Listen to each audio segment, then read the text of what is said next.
அன்பு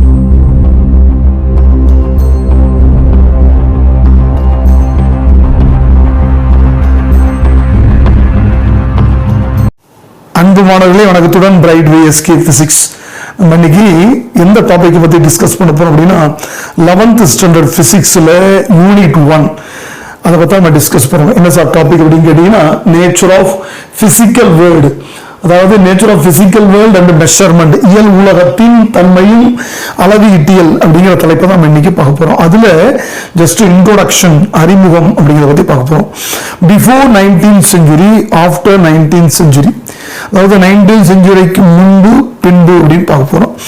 இதுல இந்த 19th செஞ்சுரியில நேச்சுரல் பிலாசபி அப்படின்னா சயின்ஸ் இருந்தது. சயின்ஸுங்கிறதே இல்லை, சயின்ஸுங்கிற வேர்டே இல்லை. அப்ப இந்த தலைப்புல வருது. அந்த தலைப்புல என்னென்னலாம் படிச்சோம் அப்படின்னா astronomy, chemistry, human physiology, agriculture.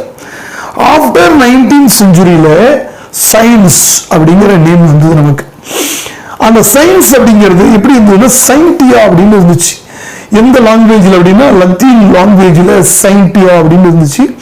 அதுதான் அப்படியே சயின்ஸ் அப்படின்னு மாறிச்சு. தமிழ்ல அறிவியல் அப்படின்னு உருவாச்சு. இப்போ சயின்ஸ் அப்படிங்கிறது, பிசிக்ஸ் அப்படிங்கிறது சயின்ஸுடைய ஒரு பிரான்ச். அப்போ இந்த சயின்ஸ் அப்படிங்கிறது என்ன சொல்ற அப்படின்னா அந்த நோயிங் த ட்ரூத் அப்படின்னு, அறிந்து கொள்ளுதல், உண்மையை தெளிவானதை அறிந்து கொள்ளுதல் அப்படிங்கிறதா இந்த இடத்துல நம்ம எடுத்துக்கிறோம் சயின்ஸ். அப்ப அந்த சயின்ஸ் அப்படிங்கிற அந்த வேர்டை யாரு கண்டுபிடிச்சது ஃபர்ஸ்ட் அப்படின்னா வில்லியம் வீவல் அப்படிங்கிறவர் முதல்ல 1833ல இவர் தான் இந்த சயின்ஸ் அப்படிங்கிற எழுத்தை, அதாவது சயின்ஸ் அப்படிங்கிற அந்த சொல்ல கண்டுபிடிச்சது. முன்னாடி எப்படி இருந்தது அப்படின்னா பிலாசபி அப்படின்னு இருந்துச்சு, அதாவது நேச்சுரல் பிலாசபின்னு இருந்தது. அதுல தான் நம்ம இந்த ஹெட்டிங்லாம் நம்ம பார்க்கிறோம், astronomy, chemistry, human physiology, agriculture. அதுக்கப்புறம் தான் ஆஃப்டர் 19th செஞ்சுரிக்கு அப்புறம் சயின்ஸ் ஆச்சு. அது லத்தீன் லாங்குவேஜ்ல வந்து பாத்தீங்கன்னா சயின்டியா இருந்தது, அப்புறம் சயின்ஸ் ஆச்சு. அறிவியல், அறிவியல் அறிந்து கொள்ளுதல் அப்படின்னு பேரு, அதாவது நோயிங் த ட்ரூத் அப்படின்னு பேரு. சரி, சயின்ஸ் அப்படிங்கிற அந்த வேர்டு, அறிவியல் அப்படிங்கிற அந்த நேம் யார் உருவாக்குது அப்படின்னா வில்லியம் வீவல் 1833ல ஃபர்ஸ்ட் அவர் தான் இன்ட்ரோடியூஸ் பண்றார். ரைட். சயின்ஸ்ல என்ன? Human curiosity. கியூரியாசிட்டி அப்படின்னா உன்னை பத்தி தெரிஞ்சுக்கிறது, ஒன்றை பற்றி தீவிரமா அறிந்து கொள்ளுதல், அதுதான் கியூரியாசிட்டி. ஹியூமன் அந்த கியூரியாசிட்டின்னா உன்னை பற்றி ரொம்ப அந்த துடிப்பு இருந்துகிட்டே இருக்கும். இதை பத்தி என்ன என்ன என்னன்னு அந்த கேள்விகள் இருந்துகிட்டே, இதை பத்தி என்ன தெரிஞ்சுக்கணும் அப்படிங்கிறது. அப்ப அதுதான் கியூரியாசிட்டி அப்படின்னு. சரி, இதெல்லாம் தான் சயின்ஸ் அப்படிங்கிறதுல டோட்டல் அடக்கம்.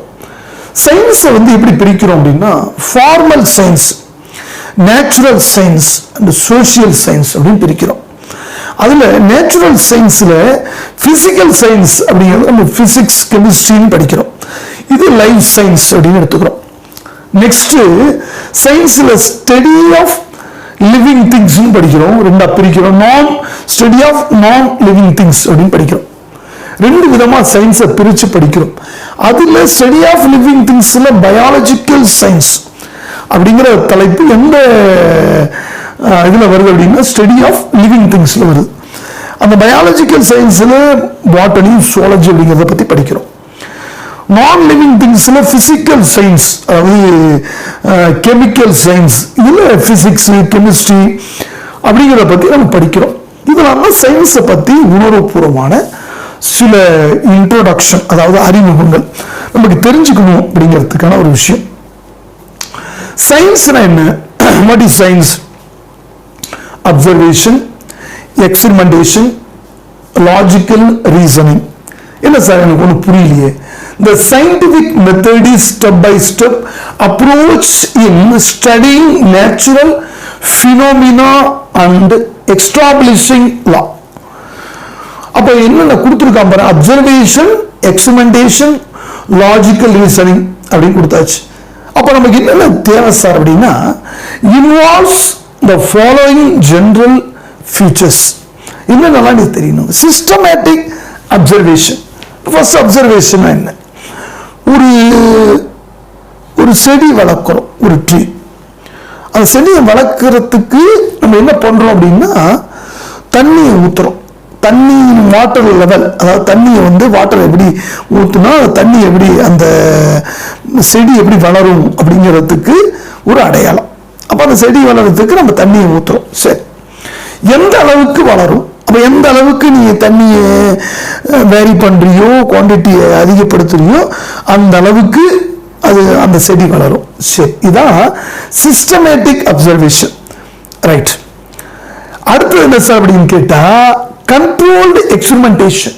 கொடுத்துருக்க ஒண்ணா கட்டுப்படுத்தப்பட்ட பரிசோதனை அளவுக்கு மீறி அந்த செடிக்கு நம்ம என்ன பண்ணிட்டோம் அப்படின்னா வாட்டரை ஃப்ளோ பண்ணிட்டோம் அப்படின்னா அந்த செடி என்ன ஆயிடும் அப்படின்னா செத்து போயிடும்.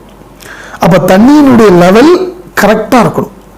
சப்போஸ் மழை அதிகமாக பெஞ்சு அந்த மழை தண்ணியினால அது அதாவது அந்த செடி வந்து வளராமல் போறதுக்கு வாய்ப்பு உண்டு. அப்போ இதை கண்ட்ரோல்டு எக்ஸ்பெரிமெண்டேஷன் அப்படின்ட்டு. அடுத்து என்ன சார் அப்படின்னு கேட்டீங்கன்னா குவான்டிடேட்டிவ் ரீசனிங் பேரு. இப்போ தண்ணிங்கிறது என்ன அப்படின்னா எவ்வளோ அளவு கொடுக்குறேன், 2 லிட்டரா 3 லிட்டரா 4 லிட்டரா 1 லிட்டரா அப்படிங்கிற அந்த தண்ணியினுடைய குவான்டிட்டி ஒரு நம்பர் கொடுக்குறேன்ல 1 2 3 இதுக்கு அந்த செடிக்கு வந்து வளர்வதற்கு நான் வந்து கொடுக்கப்பட வேண்டிய வாட்டரினுடைய லெவல் அதுதான் என்ன அப்படின்னா குவான்டிடேட்டிவ் அப்சர்வ், அதாவது அப்சர்வ் செய்த. இதுதான் முக்கியமான. அப்ப சயின்ஸ்னா என்ன? அப்சர்வேஷன், எக்ஸ்பெரிமெண்டேஷன், லாஜிக்கல் ரீசனிங் இதெல்லாம் சேர்ந்ததுதான் சயின்ஸ். சரி, இப்ப நமக்கு ஒரு ஐடியா கிடைச்சிருச்சு. அடுத்து என்ன? Mathematical modelling. என்ன சார் மேத்தமெட்டிக்கல் மாடலிங் அப்படின்னா என்ன அப்படின்னா ஒரு ஜென்ரலா என்ன அப்படின்னு கேட்டீங்கன்னா நமக்கு எல்லாமே ஒரு பந்து மேலிருந்து விழுது. என்ன அப்படின்னா ஒரு ஒரு ஹைட்ல இருந்து பந்து விழுது, அது ஒரு விஷயம். எதனால பந்து விழுது அப்படின்னா கிராவிடேஷனல் ஃபோர்ஸ் அப்படின்னு நமக்கு தெரியும். சரி, இதை வந்து நம்ம என்ன பண்றோம், இந்த பந்து வந்து ஒரு ஹைட்ல விழுது அப்படிங்கிறத நம்ம எந்த லா படி இதை வந்து ப்ரூஃப் பண்ணலாம்னா நியூட்டன் செகண்ட் லா படி நம்ம இதை ப்ரூஃப் பண்ணலாம். F = ma. சரி, நமக்கு இதெல்லாம் தெரியுது. நெக்ஸ்ட் அப்படின்னா ஒரு சொல்யூஷன் எப்படி தீர்வு காண்றது அப்படின்னா ஒரு லா படி, அது நியூட்டன் செகண்ட் லாவா இருக்கலாம், ஐன்ஸ்டீன் லாவா இருக்கலாம், இது ஒரு லா படி இதை நம்ம தீர்வு காண்றோம். அதுல இந்த இடத்துல இந்த மெத்தடை நம்ம நியூட்டன்ஸ் லா படி தீர்வு காண்றோம். நெக்ஸ்ட் ப்ரிடிக்ஷன்ஸ் அண்ட் வெரிஃபிகேஷன்ஸ் அப்படின்ட்டு தவறுகளை சரி செய்தல். தவறுகளை சரி செய்தல் அப்படின்னா ஒரு அரிஸ்டாட்டில் அப்படிங்கிறவரு ஒரு பொருளை வந்து நகர்த்த வேணும் அப்படின்னா அதுக்கு ஃபோர்ஸ் கொடுக்கணும் அப்படின்னு சொன்னார். யாரு? அரிஸ்டாட்டில்.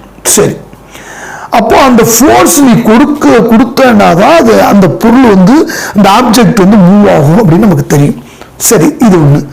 அப்போ தொடர்ந்து கொடுத்தாதான் அந்த ஆப்ஜெக்ட் வந்து மூவ் ஆகும் அப்படின்னு நமக்கு தெரியும். சப்போஸ் இந்த பொருள் ஆப்ஜெக்ட் ஒரு பால் கை தவறி கீழே விழுது அப்படின்னா இதுக்கு வந்து தொடர்ந்து ஃபோர்ஸ் கொடுக்கணுங்கிற அவசியம் இல்லை. அப்ப இதுல இருந்து என்ன அப்படின்னா அரிஸ்டாட்டிலுடைய அந்த எக்ஸ்பெரிமெண்டல் ஃபெயிலியர் அப்படிங்கிறத நியூட்டன் வந்து சொல்றார் தவறுன்னு. இந்த மாதிரி சில டிஸ்கஸ் இதுலதான் நம்ம என்ன ப்ரிடிக்ஷன்ஸ், வெரிஃபிகேஷன்ஸ், இது ஒரு லாவை வச்சு அதை வந்து ப்ரூவ் பண்றது. அடுத்து என்னதுன்னா யூனிஃபிகேஷன்ஸ் அண்ட் ரிடக்ஷனிசம் அப்படின்ட்டு. என்ன சார் அப்படின்னா ஒரு பிரின்சிபிளை வச்சு பிசிக்ஸ்ல வந்து ஒரே பிரின்சிபிளை வச்சு ஒரு 4 விஷயத்தை மேக்கப் பண்றது. எப்படி சார் அப்படின்னா ஒரு பால் வந்து ஒரு 10 மீட்டர் ஹைட்ல இருந்து கீழே விழுது ஒண்ணு.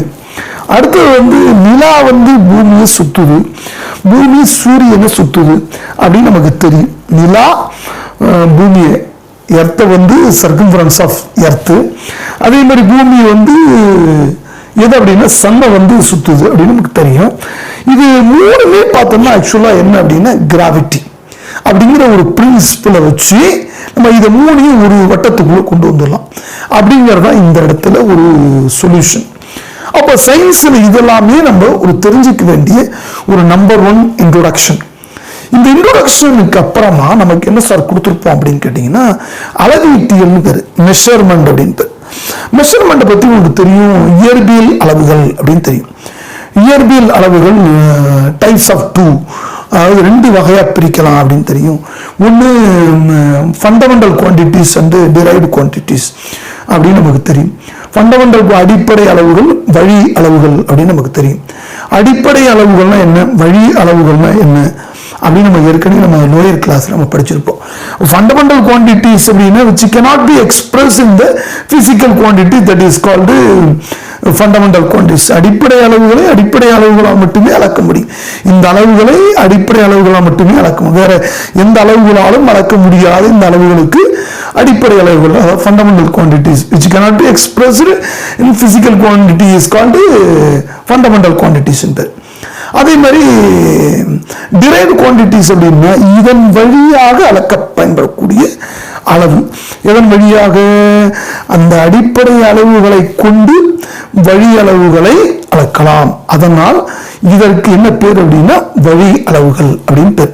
அடிப்படை அளவுகளை கொண்டு அளக்கப்படும் அளவுகள் வழி அளவுகள். which can be expressed in a அதாவது fundamental quantities, that is called derived quantities. அப்போ ஃபண்டமெண்டல் குவான்டிட்டிஸ்க்கு என்ன சார் எக்ஸாம்பிள் அப்படின்னா லென்த்து, மாசு, டைமு, டெம்பரேச்சர், கரண்ட்டு, அதாவது பொருள்களின் அளவு, மோல் அப்படின்னு நம்ம சொல்றோம். 7 வகையை நம்ம பிரிச்சிருக்கோம். அப்போ இதை வச்சு இதை நம்ம என்ன பண்ணலாம் அப்படின்னா மெஷர் பண்றது தான் டிரைவ்டு குவான்டிட்டிஸ். அப்போ இது ரெண்டு நம்ம டைப்ஸாக பிரிக்கிறோம் அப்படின்னு நம்ம அடுத்த காணொலியில் நம்ம பார்க்க போகிறோம்.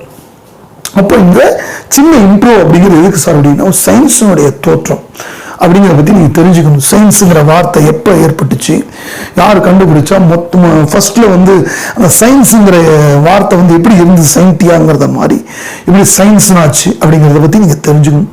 இதில் ஒரு வகை தான் நம்ம இந்த அறிமுகம். இந்த அறிமுகத்தை தாண்டி நம்ம நடத்தக்கூடிய விஷயங்கள் அப்படிங்கிறது என்ன அப்படின்னா அளவீட்டியல். இந்த அளவீட்டியல் அப்படிங்கிற இடத்துல இருந்து நமக்கு தேர்வுக்கான சில வரையறைகள், சில 2 மார்க் அப்படின்னு வரப்போகுது. இது என்ன சார் அப்படின்னா ஜென்ரல். அப்போ இந்த ஜென்ரல் அப்படிங்கிறது நமக்கு ஒரு நாலேஜ், அதாவது யூஸ்ஃபுல்லா இருக்கணும் அப்படிங்கிறதுக்காக தெரியப்படுத்தப்பட்ட விஷயம். ரைட். ஒரு மாணவர்களுக்கு அறிவுபூர்வமான வேலை என்ன சார் அப்படின்னு கேட்டீங்கன்னா PAN, PAN அப்படிங்கிறதுக்கான ஃபுல் ஃபார்ம் என்ன சார் அப்படின்னா பர்மனன்ட் அக்கௌண்ட் நம்பர் அப்படின்னு பேர். இந்த பேன் கார்டு அப்படின்னு சொல்றாங்க. பேன்னா பர்மனன்ட் அக்கௌண்ட் நம்பர் அப்படிங்கிறது தான் பேன் அப்படின்னு அர்த்தம் மாணவர்களுக்கு. In life you need either inspirations or desperations அப்படிங்கிறது முக்கியமான வார்த்தை. அதெல்லாம் அழகுபடுத்தி படிங்க மாணவர்கள், படித்துக் கொண்டே இருங்கள். அப்பதான் நல்ல மதிப்பெண்கள் எடுக்க முடியும். நன்றி, வணக்கம் மாணவர்கள்.